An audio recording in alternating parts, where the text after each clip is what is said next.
আসসালামু আলাইকুম প্রিয় দর্শক। আজকের এই ভিডিওটিতে আমি একটি স্ক্রিন রেকর্ডার অ্যাপ নিয়ে আলোচনা করব বা সফটওয়্যার নিয়ে আলোচনা করব। এই সফটওয়্যারটি আপনারা অনলাইনে পেয়ে যাবেন। গুগলে এসে জাস্ট সার্চ করবেন OBS স্টুডিও। এটা লিখে সার্চ করবেন। সার্চ করার পর জাস্ট আপনাদের লিঙ্ক দিয়ে দিবে। জাস্ট এটার উপর ক্লিক করবেন। ক্লিক করার পর আপনাদের অপারেটিং সিস্টেমের উপরে এখানে কয়েকটি সিস্টেম দিয়ে দিবে। জাস্ট আমাদের উইন্ডোজ রয়েছে, তাই আমি উইন্ডোজে ক্লিক করে দিচ্ছি। আপনাদের উইন্ডোজ হলে আপনারা উইন্ডোজে ক্লিক করে দিবেন। এখানে ক্লিক করার সাথে সাথে অটোমেটিক ডাউনলোড হওয়া শুরু হয়ে যাবে। যেহেতু আমাদের ডাউনলোড করা রয়েছে, তাই আমি এটাকে ক্যান্সেল করে দিচ্ছি। তারপর আপনারা ফাইলে গিয়ে এই অ্যাপটিকে ইনস্টল করে নেবেন। জাস্ট এখানে ডাবল ক্লিক করবেন, ক্লিক করে ইনস্টল করে নেবেন। যেহেতু আমাদের আগে থেকে ইনস্টল করা রয়েছে, তাই এখানে আর ইনস্টল হবে না। আপনারা জাস্ট নেক্সট দিয়ে ইনস্টল করে নেবেন।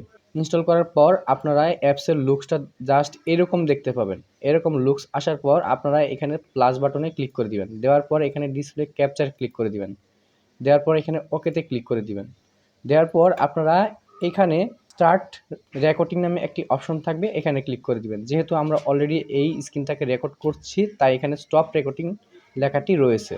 তো এই হচ্ছে এই সফটওয়্যার বা অ্যাপটির কাজ। আপনারা চাইলে এটি ব্যবহার করতে পারেন। অসাধারণ একটি সফটওয়্যার। আমি যতগুলো ভিডিও তৈরি করেছি এই সফটওয়্যার দিয়েই তৈরি করেছি। আপনারা চাইলে ব্যবহার করতে পারেন। তো ভিডিওটি এখানে শেষ করছি। ভিডিওটি দেখার জন্য সবাইকে ধন্যবাদ জানাচ্ছি। ভিডিওটি যদি ভালো লাগে একটি লাইক করে দিবেন, কমেন্ট করে জানিয়ে দিবেন। Thank you so much.